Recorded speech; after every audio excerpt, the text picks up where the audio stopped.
papier. Je t'aime, ma chérie, blou blou. C'est glauque. Leur fin est glauque. L'image, elle est importante. Oui, je voulais dire, le reportage, il est incroyable parce qu'en fait, on voit 4 grandes choses. Un moyen de notre indépendance nationale, c'est une volonté du général de Gaulle. Les sous-marins font partie des 3 grands moyens dont dispose la France pour mener sa politique de dissuasion nucléaire. Il y a les sous-marins, il y a l'aviation, et puis il y a le groupe aéronaval. Ensuite, on voit une partie de notre doctrine. La doctrine française, c'est du faible fort. Pour revenir à ce que disait Catherine, il y a un moment où, en fait, qu'on ait 6000 ou 400 têtes nucléaires, c'est pas ça. Parce qu'en fait, comme disait le général de Gaulle, il y a un moment où la valeur absolue s'éteint devant les explosions, devant les dégâts qui vont être causés. On voit notre doctrine qui est tout azimut. Nous, on a une politique défensive de dissuasion qui est activée à partir du moment où nos intérêts vitaux sont mis en danger.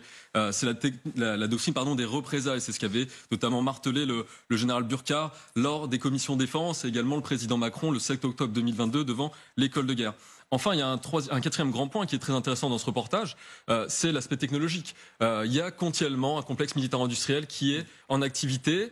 On voit les SNLE, 4 en France. Il y a déjà le programme SNLE 3e génération qui est mis en place pour les années 2040-2050.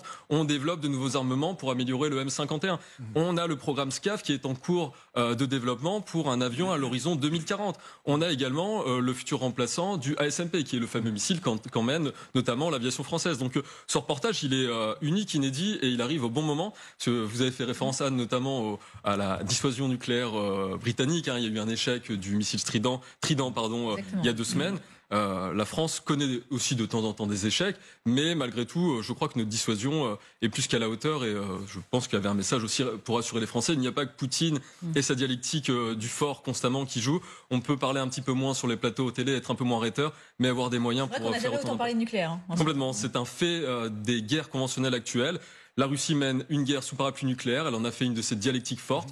C'est presque parfois une forme de faiblesse, c'est-à-dire que mise à mal par l'armée ukrainienne, un pays 2 fois moins peuplé que lui, il faut constamment rappeler qu'ils ont des armements nucléaires. On en reviendrait presque parfois à se poser des questions sur leur puissance. Mais on parle souvent